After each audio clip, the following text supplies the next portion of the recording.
নমস্কার। আজকের টপিক হলো কখন রায়দান হবে 26,000 এই শিক্ষক প্যানেল কেসটির। মার্চে হবে, মার্চের শেষ দিকে হবে না এপ্রিল মাসে হবে? এত বিলম্ব হচ্ছে কেন, দেরি হচ্ছে কেন, এই নিয়ে আজকের ভিডিও। খুব ছোট ভিডিও হবে এবং কি গুরুত্বপূর্ণ কথা শেয়ার করব।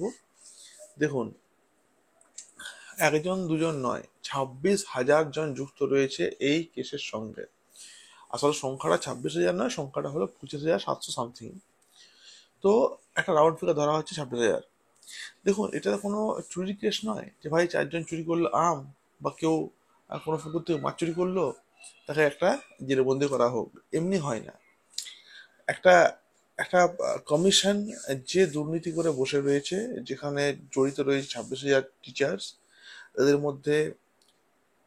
মধ্যে 90% টিচার্সের কোনো দোষেই নেই, নির্দোষ। ওরা সৎভাবে জব পেয়েছে পরিশ্রম করে। কমিশনের চক্রান্তে বহুজন জব পেয়েছে অসৎ উপায়ে। তো যারা যোগ্য ওদেরকে ন্যায় দেওয়া, যারা অযোগ্য ওদের সাথে ওদেরকে শাস্তি দেওয়া, এই হবে সুপ্রিম কোর্টের কাজ। এবং এটা কিন্তু একদিনে পসিবল নয়, সময় লাগে। একটা বড় কোনো কেসকে জাস্টিফাই করতে এবং তার রায়দান করতে সময় লাগে। সেই সময়ের জন্যই দেরি হচ্ছে, বিলম্ব হচ্ছে।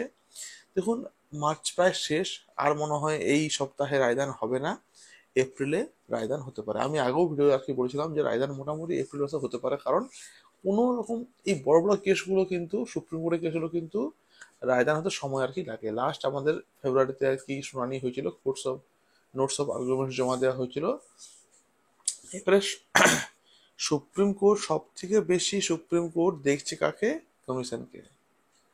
সুপ্রিম কোর্ট কোনোদিনই চায় না যে 26,000-এর মধ্যে যারা যোগ্য ওদের জবটা যাক। সুপ্রিম কোর্ট চাক যোগ্যরা থাকুক, কারণ যোগ্য তো কোনো তো দোষ নেই, নির্দোষ। কমিশনকে ওরা যোগ্য অযোগ্য বাছাই করতে হয়তো বলতে পারে, কিংবা বলতে পারে অযোগ্যদেরকে রিটেস্ট করানো হোক, অযোগ্যদেরকে মানে কোনো রকমে আর কি অযোগ্যদেরকে শাস্তি তো দেবেই আর কি। এখন বিষয়টা হলো যে এমনি, যে কবে হবে, তো আমি আবার বলছি যে এপ্রিল মাসে হতে পারে এই কেসের রায়দান। প্রত্যেকটা থাকুন নিশ্চিন্ত, যোগ্যদের কিছু হবে না, অযোগ্যদের কিন্তু চাকরি যেতেও পারে, আবার না যেতেও পারে। হয়তো কোন রকম ফাইন বা কোনো টেস্ট বা কিছু একটা উপায়ে অযোগ্যরা হয়তো রয়ে যেতে পারে। এই নিয়ে ছিল আজকের ভিডিও। অনেকে মেসেজ করছে, তাই আর কি বাধ্য হলাম, কারণ সেরকম কোনো খবর নেই এখন এই মুহূর্তে। কারণ এই খবরটা তো রোজ পাওয়া যায় না, যেটুকু পাওয়া যায় সেটুকু থেকেই বলা আর কি হয়। Thank you everyone.